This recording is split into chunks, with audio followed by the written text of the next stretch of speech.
call this an unintentional self-portrait. I did this in 2020. I had become familiar with meditation. I just started practicing meditation in 2020. I was learning how to do it. So it says it is as it should be, which was my motto. I wasn't working through 2020, so I had a lot of spare time and my mind was going everywhere. So I tried to have mottos that keep me straight. And that was one of my mottos that I used. After the fact, I didn't realize that I had been creating a kind of a self-portrait. Then later on, after I went back and looked at it again, I kind of feel like that's what it came out as. Explain some of the symbolism here. The Enigma tattoo is because I've kind of always felt like an enigma myself. Don't really feel like I fit in anywhere. I enjoy psychedelic mushrooms, so I represent this character with the psychedelic mushroom in the place of his head and the place of his brain. Nice. These statues, on my trip to Japan, I saw those. They're like basically garden gnomes in Japan, but I really like them, the symbolism of them and the peacefulness that they represent. And then I threw in the Hawaiian lei and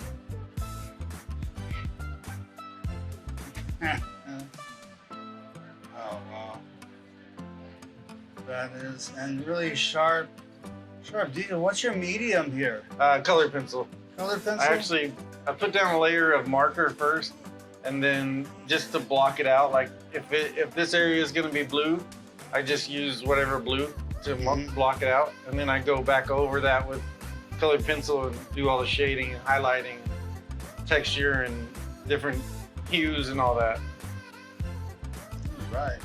So I started planning my move to Hawaii in early 2019, and then as the time got closer and closer to me moving out here, I had never stepped foot in Hawaii before I moved out here. So I wanted to put down something that I thought Hawaii, my experience in Hawaii would be like. So that's what this is. It's my impression of what Hawaii might be like before ever stepping foot in Hawaii. The title of it is basically humility. So I just think that it shows that the respect and humility that Hawaiians show to nature and the earth. What's your medium here? This is colored pencil. I do a blue pencil sketch, and then I ink.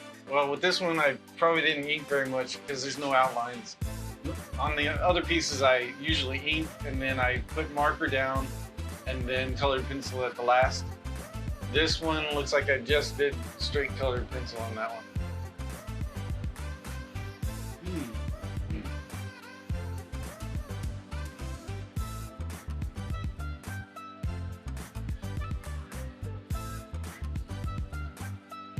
All right, tell us about this piece here. So I participated in a group art show in Albuquerque. The theme of the show was words that people feel but they couldn't explain. So each artist was assigned a word that had a definition that isn't a common word that people feel or may feel but don't know how to express it.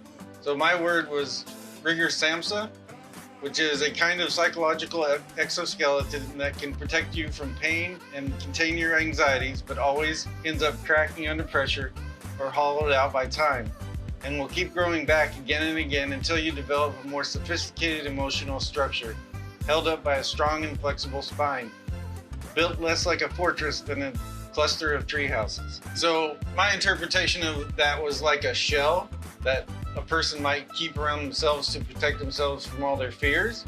So I illustrated common fears, snakes. That's one of my fears is snakes. The dead bee represents like climate change, fires, same thing, bombs, aliens, and weather. I guess that's pretty much climate change as well. And this is the skeleton, the skull coming out of the shell is basically showing you that what's contained inside. You still have this contained inside you. Not necessarily physically, but mentally, underneath the shell. Colored pencil, again, ink, marker, ink, colored pencil. Huh. Wow, some good stuff going on.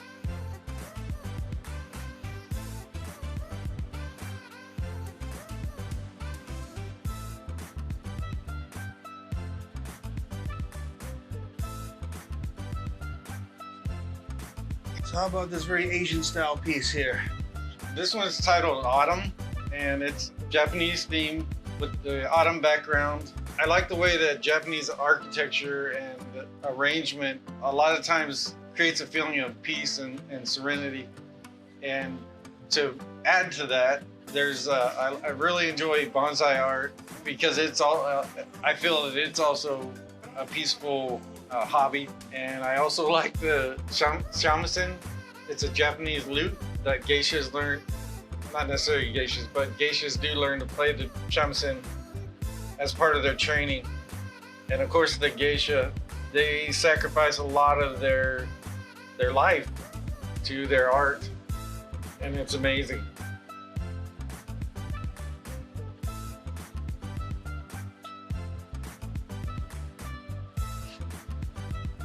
All right, thanks for joining us once again at the exhibit gallery with the artist of the month, Mark Jakubowski. Thanks. You can find me on Instagram at markbjack.art and markjakubowskiart.com, and on Facebook, Mark Jakubowski Art. All right, mahalo. Aloha.